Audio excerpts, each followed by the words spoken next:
Terima Apa kasih saya kabar? sudah diberi. Puji Tuhan luar biasa, Pak. Terima Iya, kasih banyak. haleluya.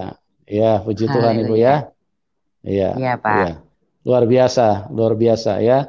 Dan pada malam hari ini teman-teman sudah menunggu kita Ibu untuk mendengarkan kesaksian yang luar biasa secara supranatural. Tuhan Yesus datang menghampiri kehidupan Ibu dan menyelamatkan Ibu dari beban yang berat, penderitaan yang begitu menekan, bahkan di saat-saat Ibu sudah putus asa, Tuhan Yesus datang mengulurkan tangannya dan menolong Ibu dan menyelamatkan Ibu.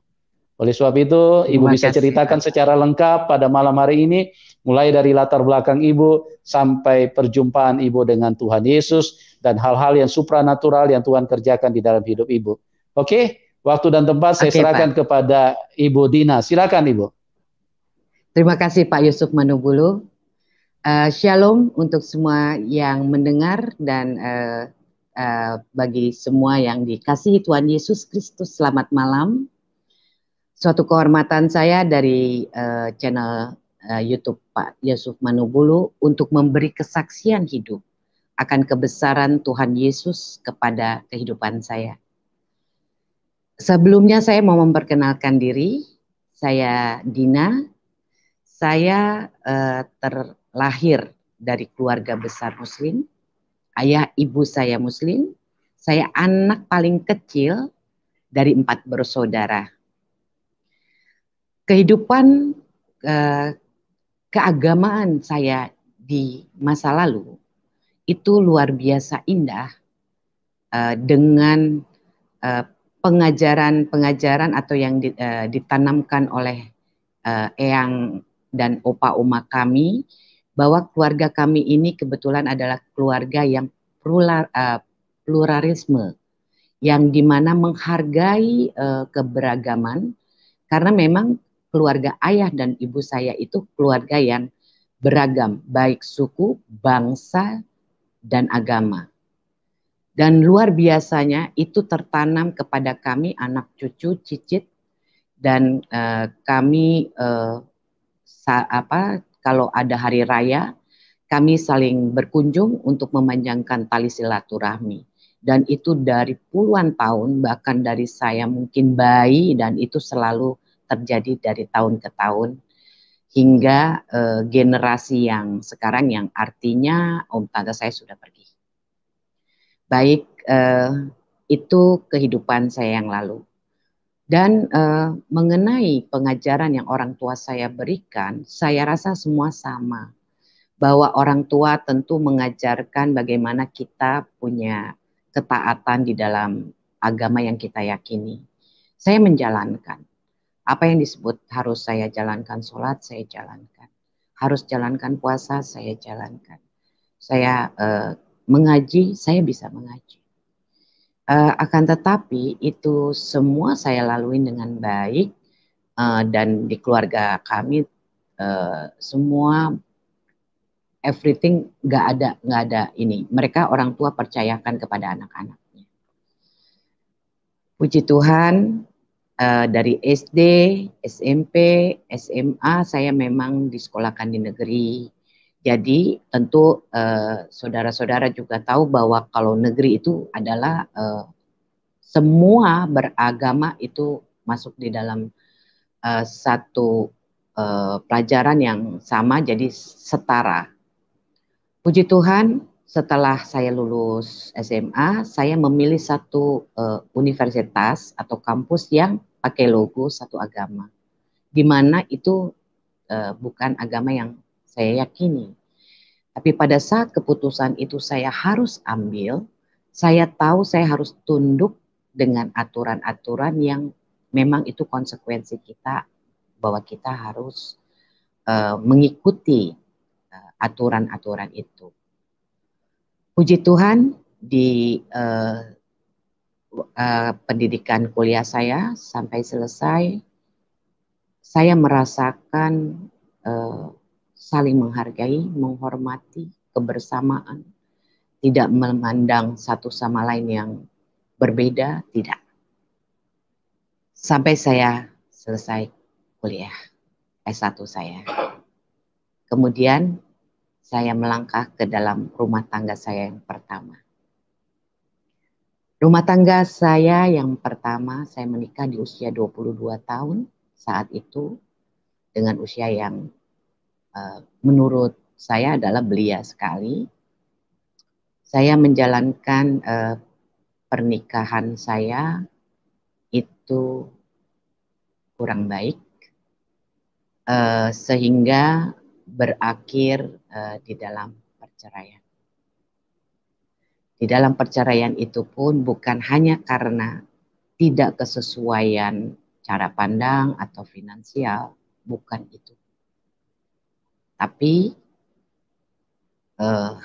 hal yang sepele, yang mungkin hal yang sangat kecil, yang sebenarnya itu bisa diselesaikan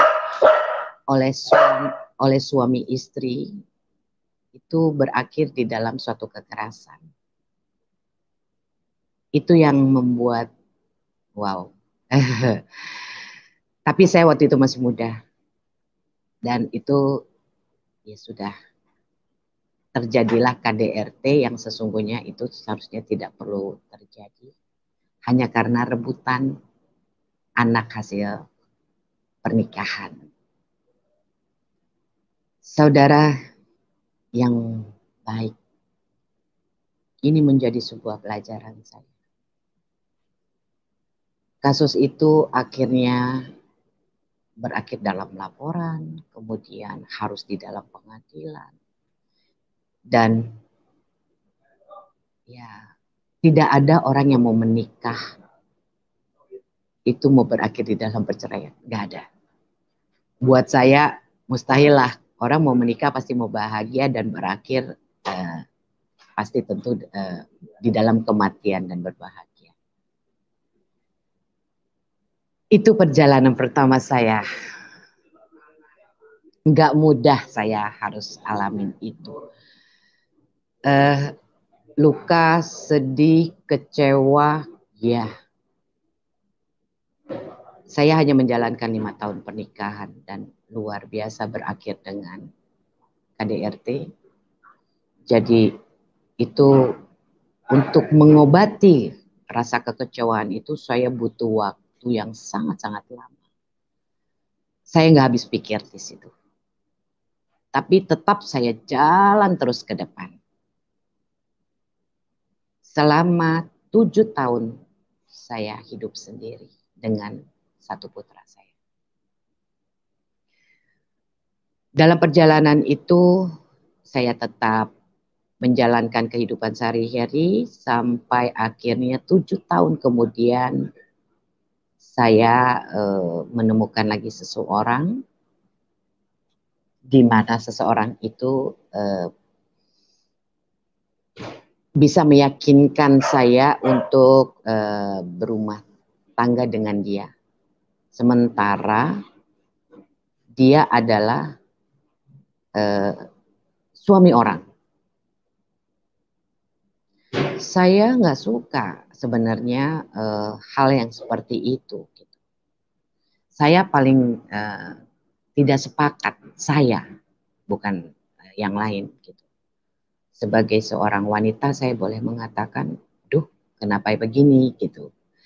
Akhir ceritanya dia dapat meyakinkan saya dan ibu saya atau keluarga saya juga bahwa dia setelah menikahi saya, dia diminta oleh keluarga, apakah kamu berani mengatakan ini kepada istri sahmu? Dia mengatakan berani di depan ibu. Seharusnya setiap perkataan itu adalah komitmen. Sampai akhirnya orang tua saya, ibu saya yang waktu itu tinggal sendiri karena saya ditinggal ayah saya waktu kuliah. Ibu saya, oke, kamu boleh menikahi anak saya, tapi kamu berjanji dengan saya bahwa kamu akan mengakui perbuatan kamu. Bahwa kamu sudah menikahi anak saya. Dan iya, dia janjikan itu. Kenyataannya apa saudara? perjalanan pernikahan kami tentu kalau namanya sudah punya istri yang sah, itu saya sebagai apa? Saya sebagai istri kedua. Jadi tidak mungkin di negara ini saat itu berapa puluh tahun yang lalu, untuk bisa menjadi seorang istri sah lagi, nggak ada satu dua kan nggak ada. Saya disiri. Dalam perjalanan pernikahan siri saya, tahun berikutnya saya mempunyai seorang putri, tapi apa mau dikata, anak saya umur 3 bulan, dia pergi dengan tidak ada kabar berita. Saya terkaget lagi gitu. Wah, kok gini lagi gitu ya. Kok bisa? Tapi saya laluin tetap. Saya hanya minta pertolongan Allah pada saat itu. Biar saya dimampukan, dikuatkan untuk bisa membesarkan anak-anak saya. Sampailah saya ditinggal. Saya bingung pada saat itu bagaimana saya harus mencari dia aja nggak tahu. Mau dibawa kemana saya waktu itu juga tidak tahu. Sehingga saya ketemukan lagi orang yang menikahkan saya. Dan saya berkatakan, saya harus berbuat apa karena orang ini sudah tidak bisa dicari. Kemudian saya diajarkan untuk memerdekakan diri. Dalam perjalanan itu akhirnya saya memerdekakan diri. 3,5 tahun lamanya saya tidak tahu rimbanya dia. Anak yang ditinggalkan dalam usia 3 bulan itu tumbuh besar. Apa yang terjadi, saudara? 3,5 tahun kemudian, suami siri saya hadir kembali. Dengan tidak ada muka bersalah, dengan tidak ada muka salah, dan saya menerima maafnya dia. Kemudian dia punya misi. Karena kenapa dia hadir? Karena istri pertamanya meninggal dunia, saudara. Ada amanah terakhir dari istri pertamanya. Mungkin selama 3,5 tahun saya tidak bertemu. Mungkin dia pernah berkata kepada istri pertamanya bahwa dia menikahi saya. Kami tidak satu kota. Dia ada di Jawa Timur. Saya di Jakarta. Satu amanah sebelum almarhum meninggal. Almarhum berkata untuk jika dia ingin menikah kembali setelah dia pergi. Sebelum meninggal dunia. Dia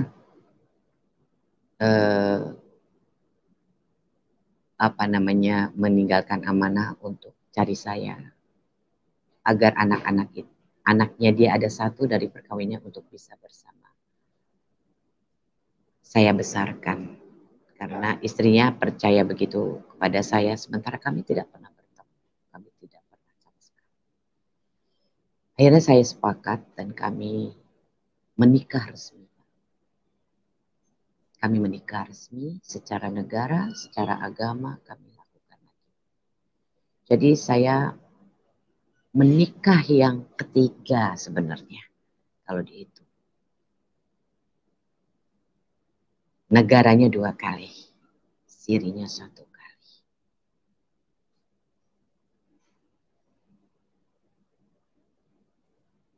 Dalam perjalanan pernikahan resmi saya waktu itu menjadi salah seorang istri yang mau memperbaiki kesalahan yang pertama dalam perceraian untuk menjadi istri yang lebih baik dan lebih baik lagi sesuai dengan kewajaran, menjadi sakinah, mawaddah, warahmah.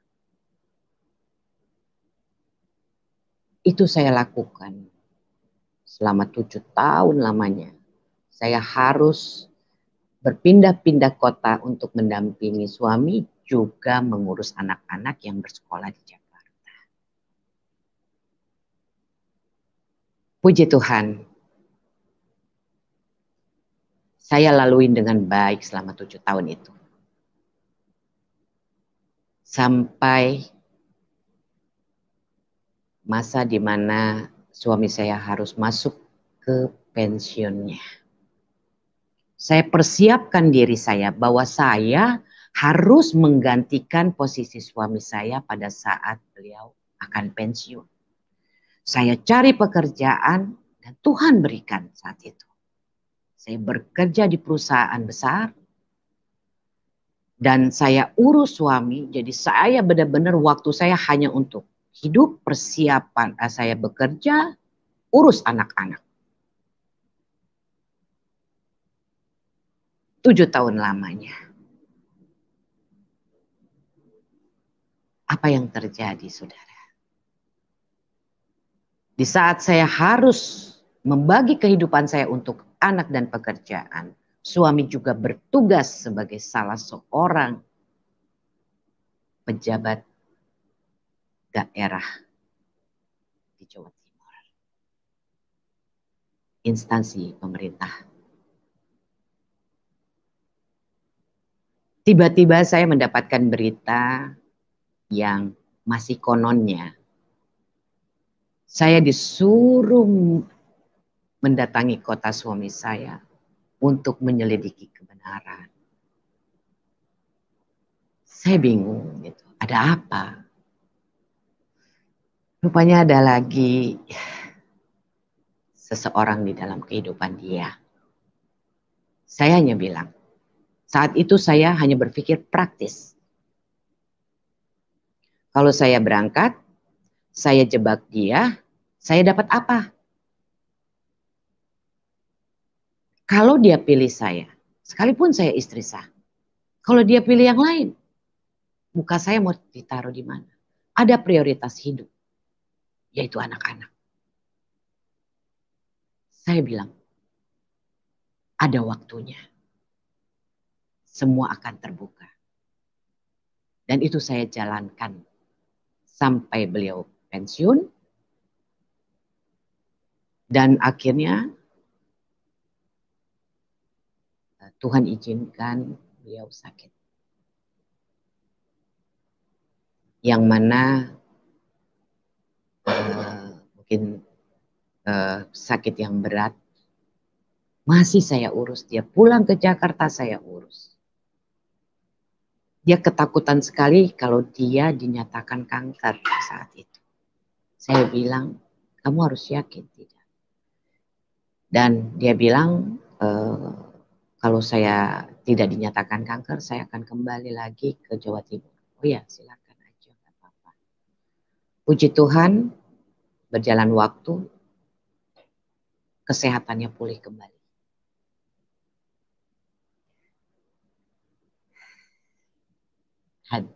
Saudara-saudara yang baik. Setelah itu dia pulang kembali ke Jawa Timur. Dia balik lagi ke Jakarta. Saya bilang, ini mau dibawa kemana? Saya mau diperlakukan sebagai seorang istri. Ibu. Saya mau dimarahi, dinasehati, diperhatikan. Sementara dalam masa perkawinan kami, semua hanya tertuju oleh pekerjaan. Dan saya sebagai ibu mengurus anak-anak dan suami. Tapi dia diam saja. Ini pernikahan tidak sehat, saya bilang. Apakah kita akan berakhir? Jawaban dia, iya. Karena saya tahu, kembali lagi dia melakukan hal yang sama. Saya bilang, kalau gitu kita berakhir di pengadilan. Pemirsa yang Baik. Saat itu kegagalan demi kegagalan pernikahan terjadi di dalam kehidupan saya.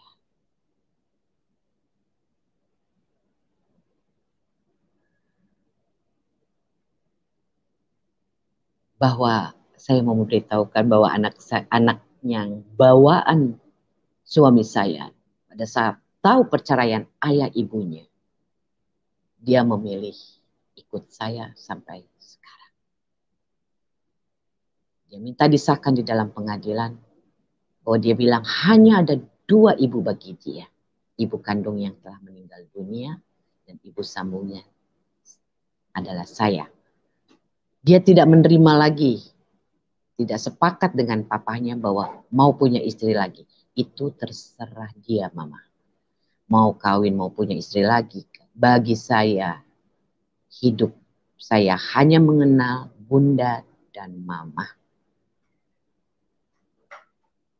Saya bersyukur bahwa saya dipercaya oleh Allah pada saat itu untuk membesarkan putra-putri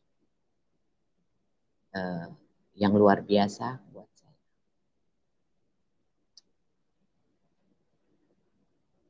Dan kembali lagi, tentu kalau dalam perceraian hidup, saudara, apa yang ada?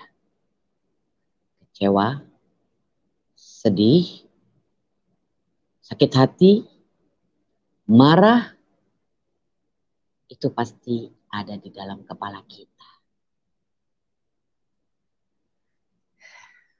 Luar biasa.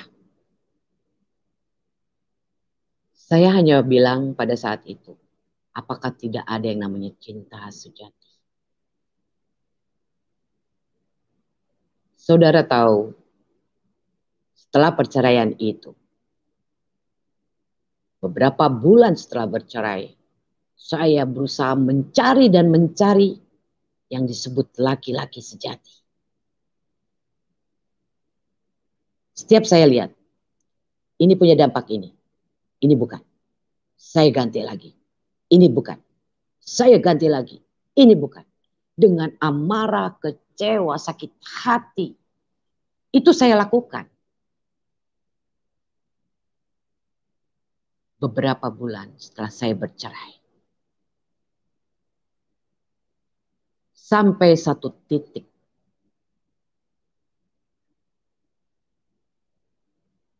Saya kelelahan, saudara. Saya harus membesarkan anak-anak. Saya di dalam kecewaan saya menyerah dengan kemampuan diri saya. Saudara yang pernah mengalami perceraian hidup pasti ada rasa kecewa yang sama. Pasti. Semua yang baik akan tertutup. Yang gak baiknya itu akan timbul. Itu pada umumnya perceraian hidup. Karena saya sudah 2 kali alami yang sama. Bahkan waktu siri pun saya diperlakukan yang sama. Akhirnya saya berjalan bertati-tati untuk menghadapi perjalanan hidup saya. Sampai di satu titik saya berserah diri. Saya sudah tidak mampu berjalan, saya sudah tidak mampu berpikir, saya sudah tidak mampu berbuat apa-apa sementara beban di pundak saya untuk menghidupi 3 anak saya dengan tidak ada tanggung jawab yang dilakukan oleh orang ayahnya mereka. Saya harus pikul. Semua ada keterbatasan manusia. Saya berdoa. Saya memohon kebaikannya. Saya berdoa supaya ini terjawab semua. Tapi apa saudara? Tidak ada jawaban. Sampai akhirnya saya harus masuk kamar. Saya kunci kamar. 1 hari 1 penuh saya masuk kamar. Saya kunci pintu. Saya menjerit-jerit di dalam kamar. Saya hanya mengatakan 3 yang saya tahu. Sebutan itu. Allah, Allah, Tuhan. Kenapa saya bisa mengatakan Allah? Karena saya pernah ada sekolah. Waktu di kampus mengenal itu. Saya sebut saja. Tuhan. Secara global semua mengatakan di dalam agama apapun. Tuhan. Saya perkatakan, di mana engkau? Tolong saya. Tolong saya. Saya kelelahan. 3 sebutan itu saya perkatakan. Saya ingin dekat. Saya ingin ngobrol. Cuma 1 pesan orang tua saya kala saya masih muda. Jika suatu hari kamu kecewa. Menyelesaikan hidupmu dengan bunuh diri. Di agama apapun. Tidak diperkenankan. Itu saya terngiang-ngiang perkataan ayah saya. Di mana engkau? Tolong saya. Apa yang terjadi saudara? Dari mulai jam 6 pagi. Saya tidak makan, tidak minum. Saya hanya menjerit, menangis, memanggil-manggil yang saya tahu 3 perkataan itu. Sampai saya tertidur. Mungkin ya kalau boleh dikatakan yang disebut nangis darah ini yang saya alami saudara. Saya tertidur. Tapi apa yang terjadi saudara-saudara? Kurang lebih jam 3 pagi. Saya bermimpi. Saya ada di suatu tempat. Di suatu rumah yang besar. Ada wujud sosok laki-laki di hadapan saya yang menurut mimpi saya, menurut saya bahwa itu seorang sahabat saya. Dan dia sudah meninggal saat itu. Saya bilang, kamu sudah meninggal kenapa ada di hadapan saya? Pergilah kamu. Jangan ada di hadapan saya. Dia diam. Sambil saya memegang selembar kertas putih, saudara. Gak tahu dari mana. Saya bilang, pergilah kamu. Nanti ada penghiburan. Seumur-umur jujur saudara, ibadah penghiburan itu apapun saya tidak mengerti. Dia hanya tersenyum, tidak mengeluarkan kata apa-apa itu. Itu di dalam mimpi saya. Dia hanya bilang, baiklah, saya akan pergi. Dia tunjuk kertas putih yang saya pegang, saudara. Dia bilang, tolong baca ini. Tentu saya konsentrasi. Saya tahu itu kertas putih kok suruh baca itu. Saya fokus ke dalam kertas itu, saudara-saudara. Apa yang terjadi? Saya mendapatkan tulisan. Yaitu Imamat 25 ayat 38 dan 1 Korintus. Seumur-umur saya tidak pernah memegang Alkitab. Membacanya pun tidak. Kenapa yang tertulis itu? Sampai setelah mimpi itu saya terbangun. Saya ingat banget itu saya terbangun di waktu subuh.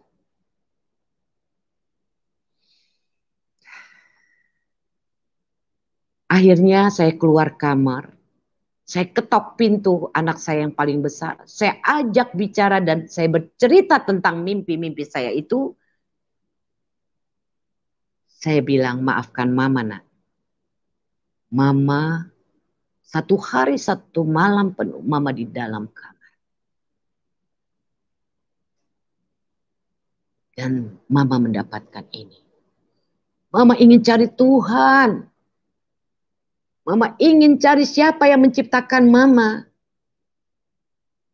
Mama di dalam kelelahan hidup. Kalian masih kecil-kecil yang tidak mampu untuk memikul persoalan ini. Apa yang dikata oleh anak saya? Mah, itu bukan di kitab kita. Apakah itu ada di kitab sebelah? Akhirnya saya mencari tahu isi daripada tulisan Imamat 25 ayat 38 serta 1 Korintus. Kami berdua berusaha nyari. Dan saya disetrap oleh anak saya untuk membaca. Kebetulan saya memang orang yang senang membaca. Jadi dia bilang, apa kesimpulan yang Mama dapat? Anak saya waktu itu masih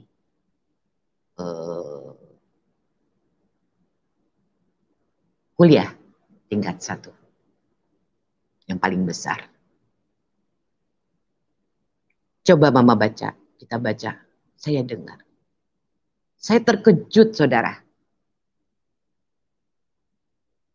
Apa yang tertulis di dalam Imamat 25 ayat 38 itu adalah, Akulah Tuhan Allahmu yang membawa kamu keluar dari tanah Mesir untuk memberikan kepadamu tanah Kanaan supaya aku menjadi Allahmu. Saya nangis. Tidak lebih dari 24 jam. Teriakan saya terjawab. Kenapa ada di ini?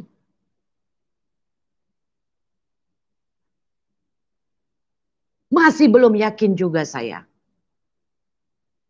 Saya buka 1 Korintus. Berdua anak saya. Saya lihat, waduh banyak sekali. Gak pakai ayat berapa. Anak saya bilang, baca Mama, baca. Saya baca itu ayat. Terus anak saya tanya, kesimpulannya apa, Mak? Hanya ada satu. Akulah Allahmu, aku Tuhan. Clear, Ma. Clear. Artinya, teriakan Mama kemarin sudah dijawab oleh Tuhan yang Mama cari. Lantas, nah, pergilah ke gereja, Mama. Kaget saya. Anak saya nggak salah ngomong. Anak tingkat 1. Saya didik di dalam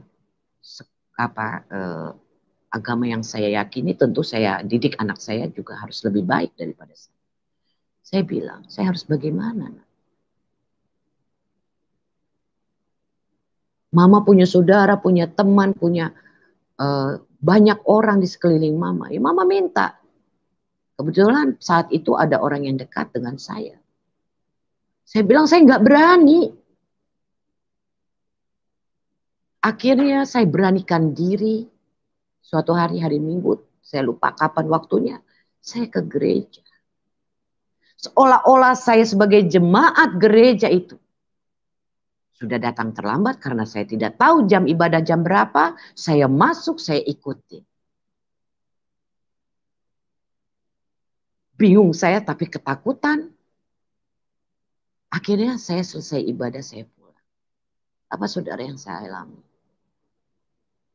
Pulang dari gereja itu saya tersenyum sendiri. Saya bawa kendaraan sendiri. Saya nyanyi-nyanyi sendiri.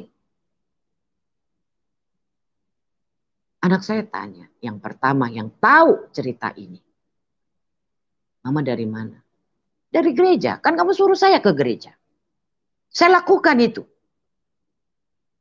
Bagaimana, Ma? Mama terlambat. Tapi Mama bisa ibadah. Pulang Mama bisa tersenyum-senyum. Artinya Mama sudah menemukan Tuhan Mama. Tapi nggak semudah ini, nah. Saya harus bicara kepada adik-adikmu, saya harus bicara kepada ibu saya yang masih ada. Ini tidak mudah untuk saya lakukan, saudara-saudara. Meskipun saya punya latar belakang, keluarga kami adalah keluarga yang moderat. Tapi saya harus hadapin. Saya berani ambil keputusan, saya dudukkan anak-anak saya perkatakan, dibantu oleh anak saya yang pertama yang tahu masalahnya. Kemudian anak-anak saya sedih. Dia pikir saya akan pergi jauh. Tidak. Anak saya yang pertama menerangkan. Mama sudah menemukan Tuhan yang Mama cari. Mari kita dukung Mama. Biar Mama bahagia. Puji Tuhan. Gak tahu dari mana itu semua. Tinggal satu, saya harus bicara dengan ibu saya. Ibu saya kebiasaan sehari-harinya itu, karena kami berdepan-depanan rumah, selalu mendatangi anaknya satu persatu. Sampailah dia datang dan saya beranikan dia. Saya bersimpuh di kaki dia. Saya hanya mengatakan,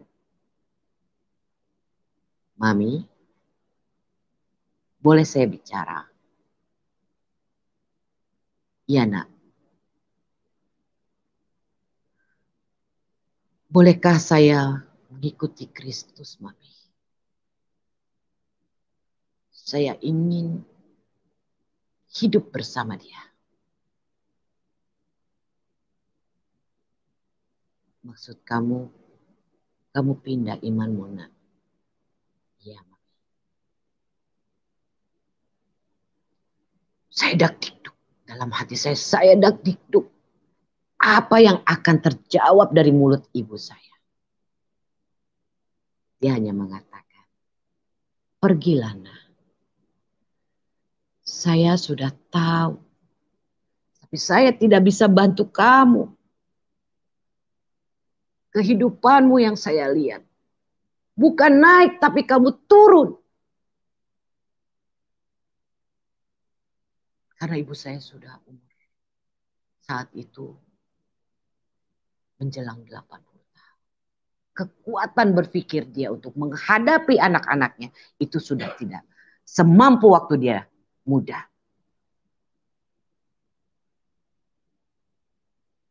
Maksud Mami, pergilah, Nak. Satu pesan saya. Belajarlah lebih baik. Dan ikuti ajarannya dengan benar. Kaget saya. Wow, ini nggak salah saya dengar. Sungguh, Mami? Iya, Nak.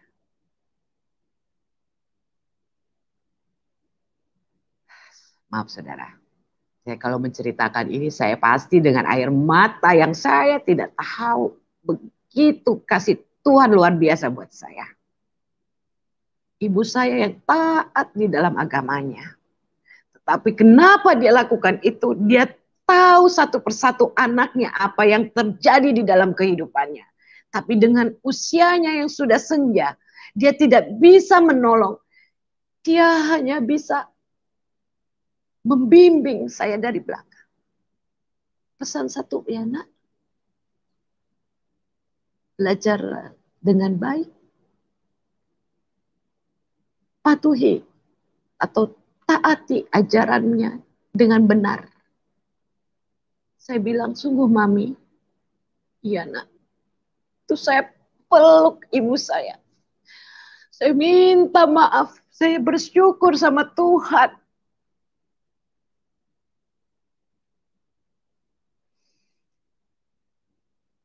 Dua persoalan saya selesai. Terjadi kesaksian itu tuh, saudara. Langkah berikutnya saya mau dibaptis. Tapi saya bicara dulu ke beberapa teman saya. Dan saya teringat oleh pendeta. Kebetulan adalah senior di kampus saya. Saya perkatakan itu. Saya juga ada orang yang dekat dengan saya saat itu. Dia bilang, coba pikirkan baik-baik, masak-masak, matang-matang. Apakah keputusan ini adalah baik? Apakah keputusan ini bukan terburu-buru? Pelajari dan yakini, berdoa supaya kamu benar-benar dimantapkan hatimu. Saya lakukan selama 8 bulan, saudara.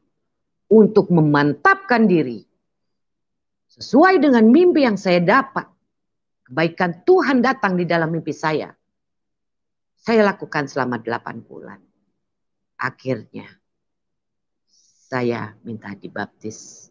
Dan saya menerima Tuhan Yesus Kristus sebagai Allah dan Juru Selamat saya.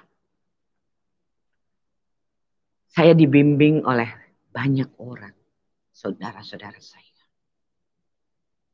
Saya clear pada saat saya dapat di Yohanes 14 ayat 6. Akulah jalan kebenaran dan hidup. Dan barang siapa mau menuju ke Bapakku harus melalui aku. Saya kaget lagi. Wah, itu firman. Kebetulan saya memang senang yang berfilosofi atau saya berpikir itu. Jalan kebenaran dan hidup, dan barang siapa mau kepada Bapa harus melalui aku. Ibarat kata, saya orang berdosa. Ya, saya berdosa. Apalagi punya latar belakang yang seperti tadi saya beri kesaksian. Tapi saya mau mencapai Tuhan yang menciptakan dunia ini yang suci. Apa fair? Orang berdosa menuju ke Tuhan yang suci. Hanya ada satu jembatan yang bisa sampai di situ. Siapa dia? Yesus Kristus. Itu yang saya dapatkan dari orang yang membimbing saya. Saya langsung terkaget. Tuhan, terima kasih Tuhan Yesus. Terima kasih. Saya saat itu belum bisa mengatakan Tuhan Yesus. Saya hanya bilang, terima kasih Tuhan, terima kasih. Akhirnya saya menerima Kristus sebagai Tuhan dan Juru Selamat saya yang hidup. Saudara yang terkasih di dalam Tuhan Yesus. Setelah saya menerima itu semua, saya sudah menerima Tuhan Yesus. Perjalanan saya lalui terus. Kegagalan saya berumah tangga, baik di poligami, nggak setuju dengan saya diduakan, saya macam-macam, saya cari cinta sejati. Akhirnya saya diingatkan oleh semua ajaran di dalam Alkitab bahwa cinta sejati itu hanya milik Tuhan Yesus Kristus. Luar biasa berkah untuk kehidupan saya. Tapi untuk masuk di dalam kayu salib saya, awal pertama-tama, tahun pertama, saya benar-benar harus laluin itu dengan orang-orang sekitar saya. Pembentukan, penguatan iman saya ada di sekeliling saya. Kalau kita tidak mengandalkan Tuhan Yesus, pasti kita drop. Sampai akhirnya ada orang yang terkasih saya yang pada saat itu mendampingi saya. Saya saat itu kalau sedang membaca Alkitab, saya nggak ngerti, saya tanya dia. Saya tanya lagi pendeta saya atau bapak rohani saya. Saya tanya, kalau ini artinya apa ya? Saya belum, masih bayi. Saya pada saat itu baru lahir baru. Tapi saya terus baca. Tapi saya nggak ngerti.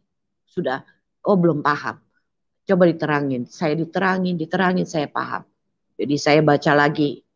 Terus saya, ada kerinduan terus untuk membaca firman ini setiap hari. Tapi saya nggak ngerti, saya tanya lagi. Dan itu hari-hari saya, hidup saya lakukan.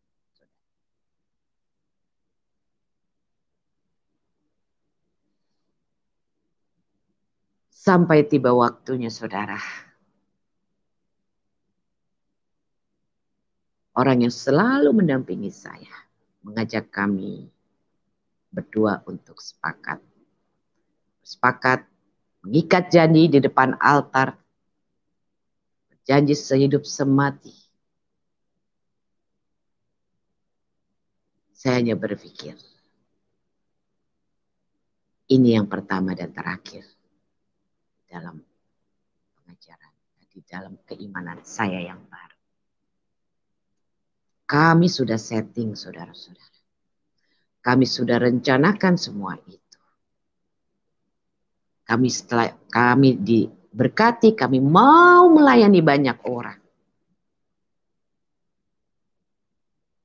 Itu kemauan manusia. Apakah Tuhan? Kita tidak tanya.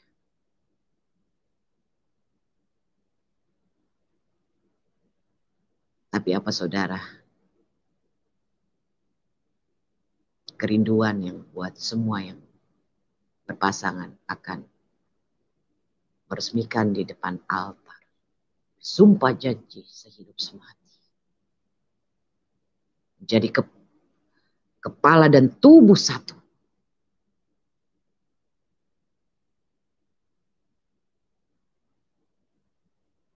Sebelum waktunya itu terjadi, dia dipanggil Tuhan Yesus.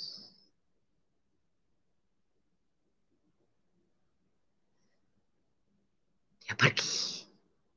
Seketika Tuhan ambil. Berapa jam sebelumnya kami sempat berbicara. Tiba-tiba Tuhan panggil.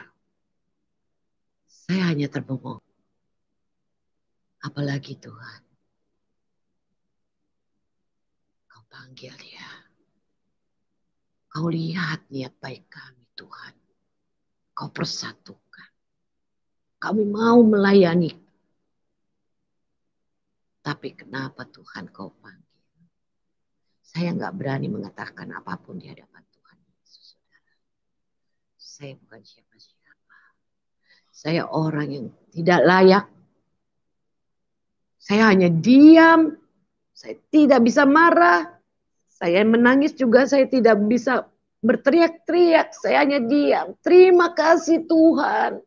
Tapi saya juga tidak tahu apa yang dikatakan terima kasih ini. Kehilangan saudara. Akhirnya saya ingat flashback masa lalu saya. Terima kasih Tuhan. 2 kali saya mengalami perceraian hidup. Kebencian, amarah. Semua yang negatif itu selalu ada di kepala saya. Bagaimana saya dikecewakan, bagaimana dia dengan orang lain lagi. Setelah Tuhan pulihkan ini, Tuhan ambil. Dan kematian. Memang saya belum sempat menikah. Misalkan kami adalah kematian saudara-saudara. Saya cuma bilang sama Tuhan, terima kasih Tuhan. Kau genapi semua. Yang tidak baik di diri dia, itu tertutup dengan segala kebaikan dia.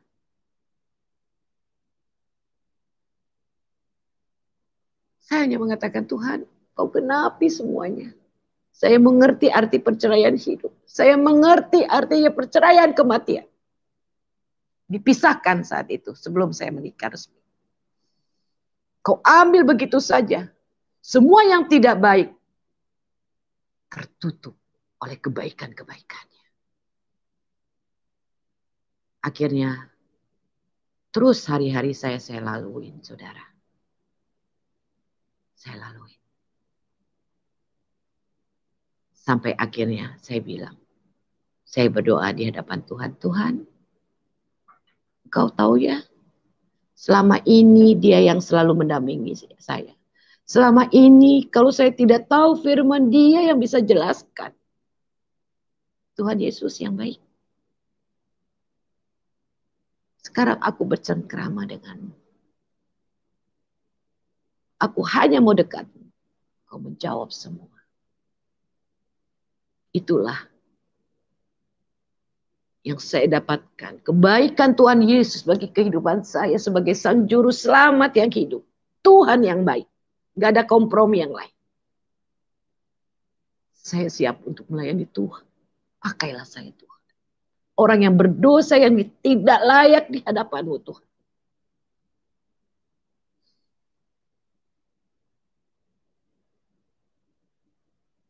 Saya lakukan ini, saudara-saudara.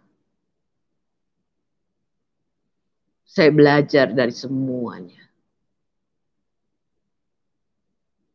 Desember besok, saya baru 5 tahun menerima Kristus Yesus sebagai Allah dan Juru Selamat. Tapi saya bersuka cita dan berterima kasih. Bersyukur bahwa Dia telah menyelamatkan saya. Marilah saudara-saudara, semua perjalanan hidup, kalau kita mengandalkan Tuhan yang sesungguhnya, Allah yang hidup, Tuhan yang baik, nggak pakai kompromi, yang lain-lain, Dia baik dan baik. Kita yang suka kadang-kadang lengah dari Dia. Dia akan menjawab semuanya dengan cepat.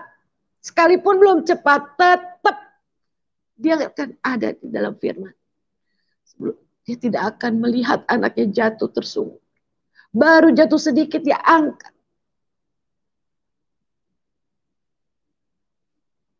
Inilah kesaksian hidup saya, saudara-saudara yang baik. Bagaimana kehidupan saya jauh sebelum menerima Kristus. Dalam proses menerima Kristus. Dan proses yang sedang saya alami. Apa yang saudara-saudara tahu? Permasalahan tetap ada yang saya alami. Tetap berjalan. Tapi satu hal. Damai sejahtera yang tidak bisa dibayar oleh apapun. Persoalan tetap ada. Damai sejahtera yang saya alami, yang saya tidak dapatkan sebelumnya, yang hancur-hancuran kehidupan saya bisa urai benang itu satu demi satu. Dan saya percaya Tuhan akan pelihara saya. Tuhan akan memberi kemenangan. Tuhan akan buka jalan. Tapi tetap bertemu. Demikian kesaksian hidup saya. Semoga memberkati banyak orang. Semoga terus saya akan belajar dan belajar. Saya belum apa-apa. Masih menjadi bayi. Demikian Pak Bapak Yusuf Mendebulu, kesaksian yang bisa saya berikan. Saya. Haleluya. Ya Bapak. Ya. Puji Tuhan. Ya, kesaksian yang luar biasa.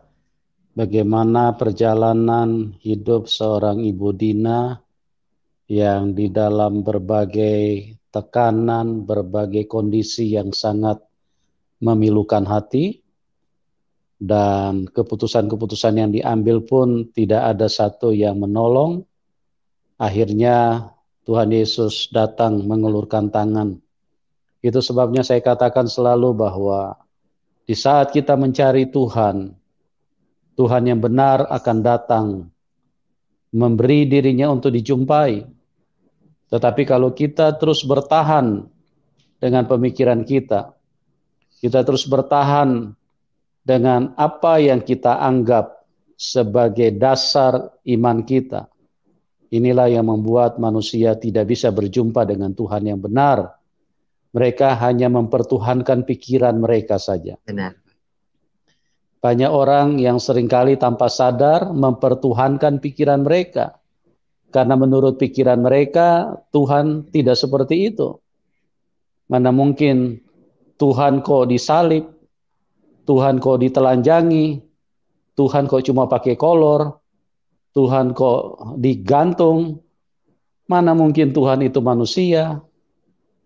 Ya, daripada kita berbantah-bantah dengan hal seperti itu, mendingan kita bertanya, apa yang dilakukan oleh Ibu Dina, ini adalah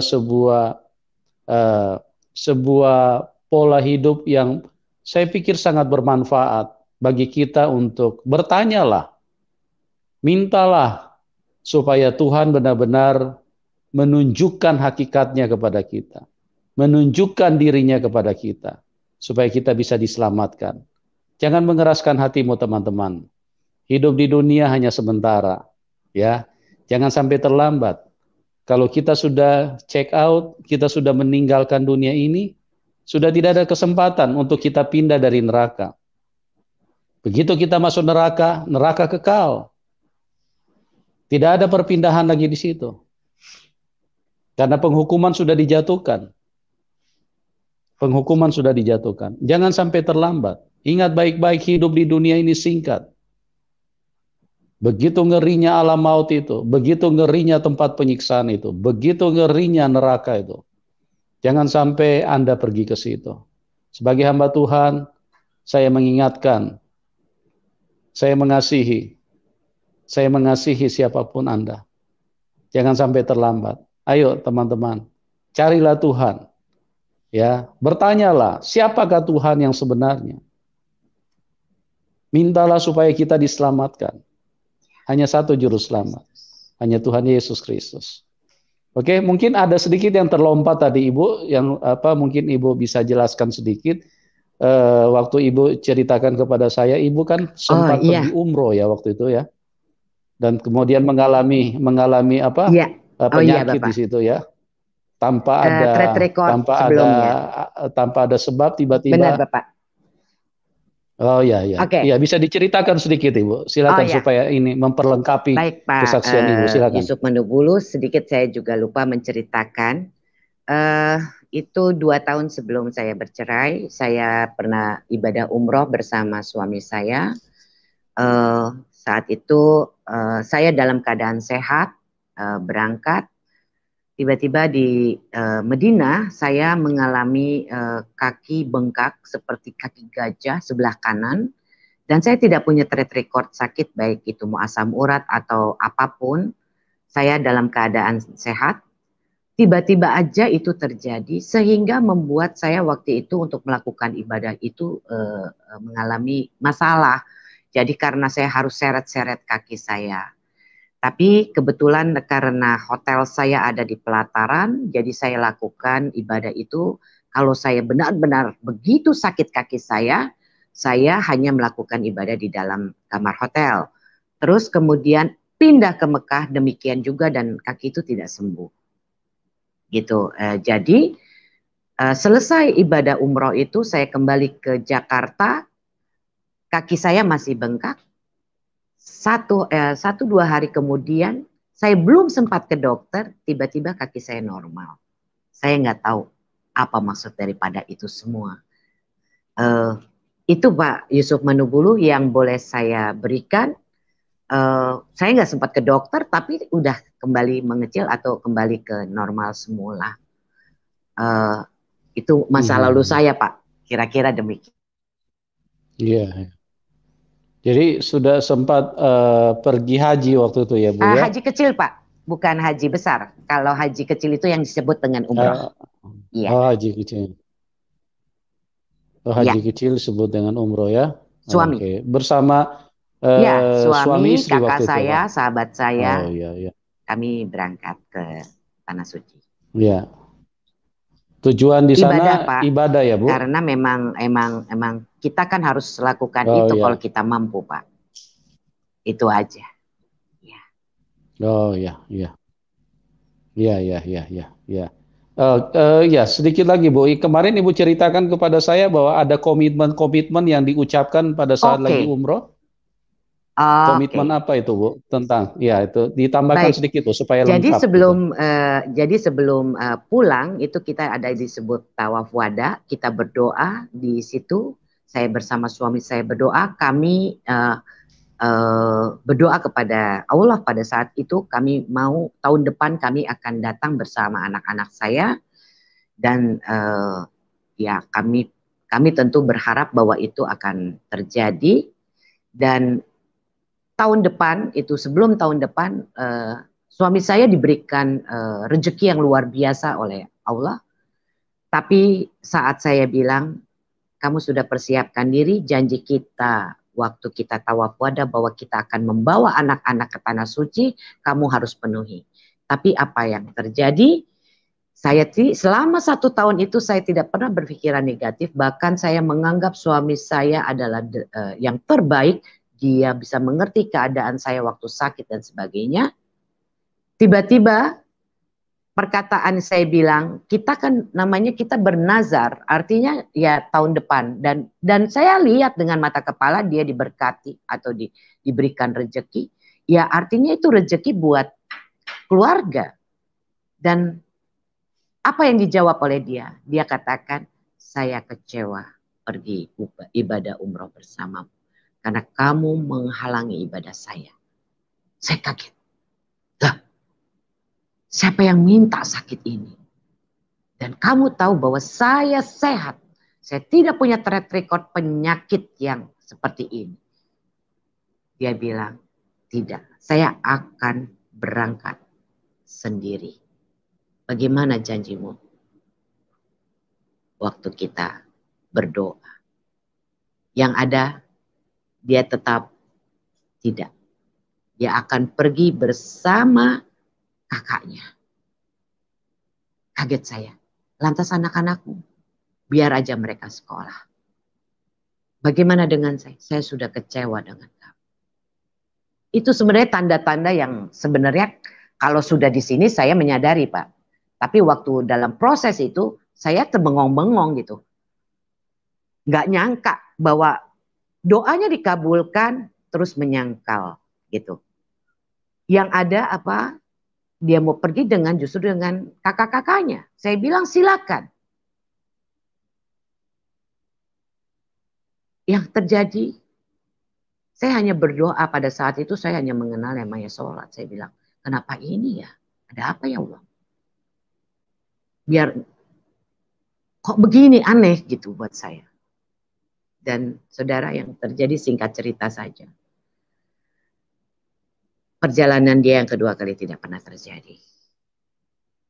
Kakaknya meninggal dunia, stroke, kemudian meninggal dunia. Semua uang yang untuk dia persiapkan harusnya untuk saya dan anak-anak itu habis lenyap. Itu Pak Yusuf Mandobulu yang boleh saya beri kesaksian. Baik Ibu. Oke, kami terima kasih buat semuanya. Kami berdoa Tuhan Yesus memberkati Anda semua. Bagi Anda yang ingin mendukung pelayanan kami, di bawah layar deskripsi kami sudah cantumkan nomor rekening. Silakan Anda yang ingin mendukung pelayanan kami. Dan kami atas nama teman-teman juga menyampaikan terima kasih kepada Ibu Dina yang sudah menjadi berkat. Bapak, terima kasih banyak. Ya, yang sudah bermurah hati untuk menceritakan apa yang telah Tuhan kerjakan di dalam hidupnya. Kami terus berdoa buat Ibu dan kami juga terus berdoa buat semuanya.